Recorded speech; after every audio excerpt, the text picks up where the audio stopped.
तो क्लास 7 हम चैप्टर 4 पढ़ रहे थे, जिसमें हमने चैप्टर कंप्लीट कर लिया था और 2 क्वेश्चन आपके हो भी गए थे। ये दूसरे क्वेश्चन का ही है आपका घ। ठीक है, इसमें क्या था कि आपको निर्देशानुसार आपको वचन चेंज करने थे, अर्थात एक वचन, द्विवचन और बहुवचन में। क्वेश्चन नंबर घ है वयम असत्यम न औदाम। ठीक है, इसको हमें किस में करना है? एक वचन में करना है। तो अहम आवाम वयम। ठीक है, अभी किस में है? ये बहुवचन में, और हमें करना किस में है? एक वचन में। तो वयम है, तो वयम में एक वचन में क्या हो जाएगा? अहम। असत्यम न औदम, क्योंकि क्रिया भी हमें किसकी लगानी है? एक वचन की। तो औदम, औदाव और औदाम। ठीक है, तो यहाँ पे क्या हो जाएगा आपका? औदम। इसके बाद फिर नेक्स्ट है अंग वयम उद्याने अक्रीडाम। इसको हमें किस में करना है? द्विवचन में, और है किस में? अभी ये बहुवचन में है। द्विवचन में क्या होगा? अहम आवाम वयम। तो यहाँ पे क्या हो जाएगा द्विवचन में? आवाम उद्याने। अक्रीडाम है, तो यहाँ पे क्या हो जाएगा? अक्रीडाव। इसका रूप चलता है अक्रीडम, अक्रीडाव, अक्रीडाम। ठीक है, इस चीज़ का हमेशा आपको जो सबसे लास्ट का जो स्वर होता है उसको हमेशा याद रखना है। इसमें जो एक वचन होता है उसमें क्या होगा? अक्री, जैसे यहाँ पे औदम, तो वैसे है क्या हो जाएगा आपका? अक्रीडम। इसके बाद फिर दूसरा यहाँ पे क्या होगा? औदाव। तो यहाँ पे क्या हो गया? अक्रीडाव। और यहाँ पे बहुवचन में क्या हो जाएगा? यहाँ पे औदाम हो जाएगा, और यहाँ पे क्या हो जाएगा? अक्रीडाम हो जाएगा। तो यही चीज़ आपको ध्यान देना है। अगर हम एक रूप याद करके और उसी को समझ लेते हैं तो उसी के द्वारा हम जितने भी हमारे रूप होते हैं उसको हम लर्न कर लेते हैं। जैसे अभी नीचे के क्वेश्चन में, क्वेश्चन नंबर भाषा अवबोधन में देखोगे तो उसमें रूप ही है, यही चीज़ इसमें समझाया गया है। ये हो गया आपका। फिर नेक्स्ट क्वेश्चन है आपका निम्नलिखित उचित क्रमेण लिखत, अर्थात जो भी आपका वाक्य दिया है इसको क्या करना है? आपको उचित क्रम में लिखना है। तो पहला क्या है आपका? निर्धनाय अयच्छम अहम वस्त्रम। ठीक है, तो यहाँ पे क्या है? ये हमारा सेंटेंस जो है इसका वो उचित क्रम में नहीं है, तो हम इसको किस में करेंगे? सबसे पहले हम क्या करेंगे? सबसे पहले हम कर्ता लाते हैं किसी भी वाक्य में। तो अहम निर्धनाय वस्त्रम अयच्छम, और क्रिया क्या करेंगे? सबसे लास्ट में रहती है और कर्ता सबसे पहले रहता है। तो अहम निर्धनाय वस्त्रम अयच्छम। दूसरा है त्वम अगच्छ कदा विद्यालयम। तो यहाँ क्या हो गया? त्वम कदा विद्यालयम अगच्छ। फिर ग है युद्धम सदा अजयत यूयम। तो यूयम को हम सबसे पहले लाएंगे। यूयम सदा युद्धम अजयत।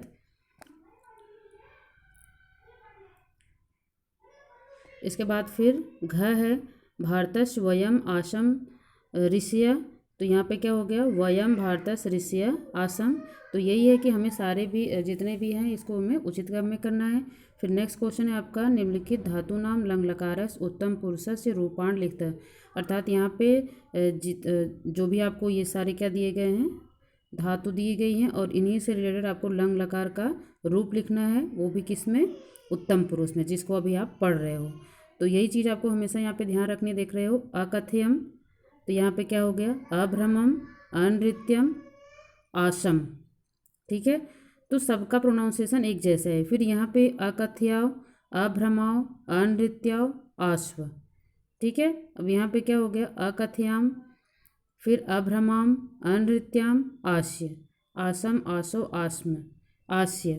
तो ये इसका रूप चलता है, इसका थोड़ा अलग है, लेकिन है प्रोनाउंसिएशन वही चीज़। जैसे यहाँ पे माँ है सम करके, वैसे यहाँ भी है। आओ है यहाँ पे, तो वह है यहाँ पे आसम, आस्व, आस्म। यहाँ पे आस्म है ये। ठीक है, यहाँ पे पूरा सा था और यहाँ पे आधा है। तो कुछ रूप होते हैं जो थोड़ा सा चेंज होते हैं, लेकिन मोस्टली जो होते हैं वो एक जैसे ही रहते हैं।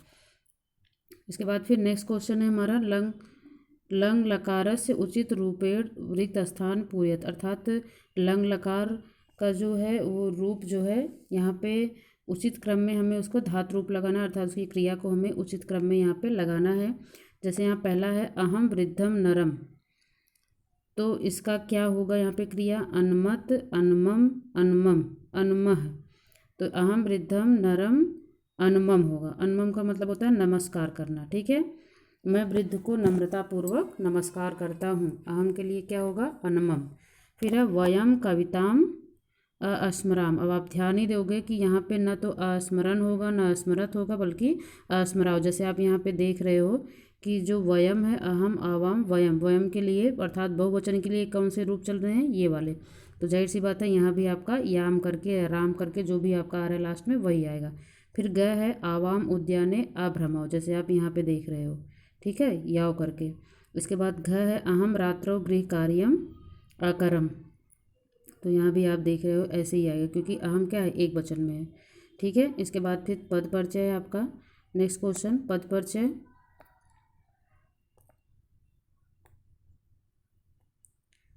पद परिचय है, यहाँ पे जितने भी पद होते हैं उनके पूरा परिचय देना होता है। जैसे यहाँ पे क्या है, अकरो, तो इसका क्या होगा, क्री धातु है, लंग लकार है, लंग लकार मतलब भूतकाल, मध्यम पुरुष है और एक वचन है, ठीक है। इसके बाद फिर अनमतम, तो इसका नम है और लंग लकार, मध्यम पुरुष, द्विवचन, ठीक है। और फिर आप कौन से पुरुष के बारे में अभी पढ़ रहे हो, उत्तम पुरुष, लेकिन यहाँ पे ये दोनों कौन थे, मध्यम पुरुष। अब यहाँ पे क्या है, अपठम, तो ये क्या हो गया आपका, उत्तम पुरुष हो गया, जैसे अभी यहाँ पढ़ रहे थे आप, अकथयम, ठीक है। इसके बाद फिर घ है आपका अक्रीडत, क्रीड है इसका, अक्रीडत, क्रीड, क्रीड का मतलब क्या होता है, खेलना।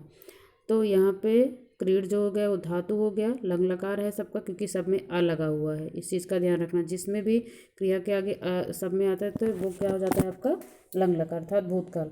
इसके बाद फिर ये क्या है आपका, ये भी आपका मध्यम पुरुष है और क्रिया क्या है, वचन क्या है आपका, बहुवचन है, ठीक है। इसके बाद फिर नेक्स्ट क्वेश्चन है 4 आपका, संस्कृत में अनुवाद करना है आपको। हम दोनों अतुल के घर गए, ठीक है, हम दोनों के लिए क्या हो जाएगा, आवाम। अब अतुल के घर, ठीक है, तो अतुल के, यहाँ पे के आ रहा है, आपको मैंने विभक्ति भी पढ़ा दी, कारक, कारक मैंने आपको पढ़ा दिया हिंदी में। तो वही है कि जो का, के, की ऐसे करके जो आता है तो कौन सी विभक्ति में आता है, षष्ठी। तो इसीलिए इसका जो रूप चलेगा वो किस में लिखा जाएगा, अतुल, अर्थात कर्ता के तुरंत बाद जो भी आपका कारक चिन्ह रहेगा तो उसी के अनुसार उसका जो है वो वचन चेंज हो जाएगा, अर्थात उसका कारक एक वचन, द्विवचन, तीन वचन ऐसे करके वो चेंज हो जाएगा। तो और विभक्ति किस विभक्ति में, उसके अनुसार, जैसे षष्ठी विभक्ति है, ठीक है, षष्ठी विभक्ति एक वचन में है। जैसे आप अब आपको जो भी रूप दिया जाएगा, एक रूप आपको लर्न करना होगा, वो होगा आपका राम का या बालक का। जैसे यहाँ पे अतुल है तो अतुल का जैसे रूप चलेगा वैसे राम का, राम के रूप के जैसे ही इसको भी हम रखेंगे। जैसे रामस्य हो गया षष्ठी विभक्ति में, तो वैसे यहाँ पे क्या हो गया, अतुलस्य, घर का गृहम। और अब यहाँ पे क्या है, गए, ठीक है, गए का मतलब क्या है, भूतकाल में है, और हम दोनों था तो यहाँ पे क्या हो गया, अगच्छाओ, ठीक है। उसके बाद फिर नेक्स्ट ख है, मैंने पाठ याद किया, मैंने का अहम, पाठम, अस्मराव, ठीक है, मैंने मतलब मैंने पाठ याद किया, अस्मरम, अस्मरम, अस्मराव, अस्मराम। तो यहाँ पे आपका जो रूप होगा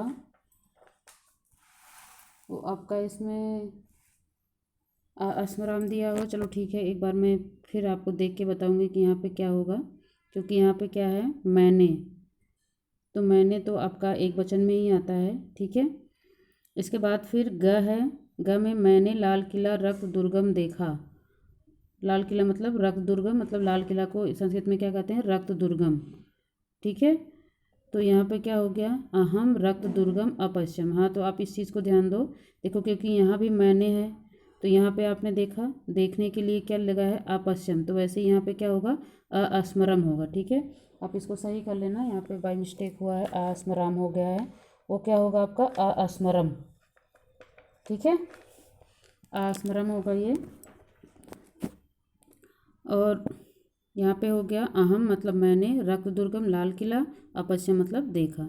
इसके बाद फिर नेक्स्ट है घ, हम दोनों ने पिता को देखा, हम दोनों के लिए क्या हो गया, आवाम, पिता को, ठीक है। तो यहाँ पे क्या हो गया, पितरम। अब को किस में, किस कारक, किस विभक्ति का चिन्ह है, को, कर्ता ने कर्म को, तो यहाँ पे द्वितीय विभक्ति होगी, तो इसलिए यहाँ पे क्या हो गया, पितरम। और देखने के लिए क्या होगा आपश्याओ, क्योंकि आपको पता ही है कि द्वितीय जहाँ पे हम दोनों होता है, जैसे यहाँ पे भी आवाम था तो क्या पे यहाँ तो क्या था आगच्छाओ, वैसे ही यहाँ पे आवाम है अर्थात द्वितीय विभक्ति सॉरी द्विवचन है तो यहाँ पे क्या हो गया आपश्याओ। ठीक है, इसके बाद फिर अंगा, हम दोनों उद्यान में खेले। अब यहाँ भी आवाम आएगा, उद्याने आएगा और क्या आएगा आक्रीडा। ठीक है, अब मैं समझती हूँ कि आपको समझ में आ गया होगा और इसको आप ध्यान से पढ़ा करो और जो भी आपका रूप है उसको भी आप ध्यान से एक बार पढ़ लो, लर्न कर लो, ताकि आपको हर चीज़ पता चल जाए। और जो भी आपका विभक्ति वाला है उसके कारक चिन्ह आप याद कर लो। आपको हिंदी में मैंने पढ़ा दिया, वैसे सेम आपका संस्कृत में भी होता है। ठीक है, क्योंकि अब जहाँ पे का के की ऐसे करके आएंगे तो वहाँ पे उसकी कोई संस्कृत नहीं होती है, बल्कि उसके पहले जो कर्ता होता है उसी के अकॉर्डिंग वो चेंज हो जाता है। जैसे यहाँ पे के था तो क्या हो गया अतुलस्य। अब यहाँ पे का के की, ठीक है, ये तीनों में से कोई भी आएगा तो यहाँ पे क्या हो जाएगा अतुलसी रहेगा। यहाँ पे को था तो को किसका कारक चिन्ह है द्वितीय विभक्ति, यहाँ पे क्या हो गया पितरम हो गया। अब यहाँ पे मैंने था, वैसे तो मैं भी हो सकता है लेकिन ने किसका है वो प्रथमा विभक्ति का कारक चिन्ह है, तो इसलिए यहाँ पे क्या था आपका प्रथमा अर्थात अहम था। और यहाँ पे जो आपका वो लगा था का क्रिया वो भी क्या थी एक वचन की, यहाँ पे बाय मिस्टेक हुआ, यहाँ पे क्या होगा आस्मरम। ठीक है, ये चैप्टर आपका कंप्लीट हो गया। आपको क्वेश्चन आंसर ध्यान रखोगे आप, क्वेश्चन आंसर आपको जैसे इसके पहले भी जो आपका भाषा और बोधन के पहले वाले जितने भी हैं वो आपको कॉपी में करने, इधर वाले सारे आप बुक में फिल कर लेना, लेकिन लर्न आपको सारा ही करना है क्योंकि पेपर में आपका हर जगह से आएगा। ठीक है, अब ये है कि आप आधा बुक में कर लो आधा कॉपी में कर लो। और एक चीज़ और मैं आपको पढ़ाना चाहती थी, आपके इसके पहले जो चैप्टर था चैप्टर नंबर 3 उसका जो एक क्वेश्चन था, जैसे कि आप अभी देखोगे क्वेश्चन नंबर फर्स्ट में आपका क्या था 3 ग, आपका क्वेश्चन नंबर ग, ये आपका मिस्टेक हो गया था। यहाँ पे क्या है यूयाम पाठम अस्मरम, इसको हमें बहुवचन में करना था तो आपका ये क्या हो गया था गलत हो गया था। इसके पहले जो आपका गया होगा क्वेश्चन आंसर उसमें गलत था, इसलिए मैंने इसको सही किया है। तो आप प्लीज़ इसको सही कर लेना सारी अपनी बुक या कॉपी में, जहाँ पे भी लिखा होगा उसको वाइटनर लगा के या कुछ भी करके वहाँ सही कर लेना। यहाँ पे क्या होगा यूयम पाठम अस्मरत। ठीक है, यहाँ पे क्या था ये बहुवचन में था। ठीक है, या सॉरी इसको चेंज करना है तो इसमें क्या हो जाएगा अस्मरत। जैसे आपका ये क्या था मध्यम पुरुष था तो इसमें क्या होता है जैसे आप रूप पढ़ते हो पठस पठथा पठत, ठीक है, वैसे ही यहाँ पे भी क्या होगा अस्मरस्य अस्मरथा और अस्मरत।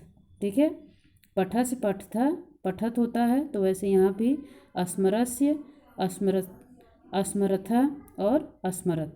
ठीक है, तो यही आपका यहाँ पे रूप हो जाएगा अस्मरत है ये आधा स म र और त। तो प्लीज़ आप इसको सही कर लेना सारे। आज के लिए इतना ही, धन्यवाद।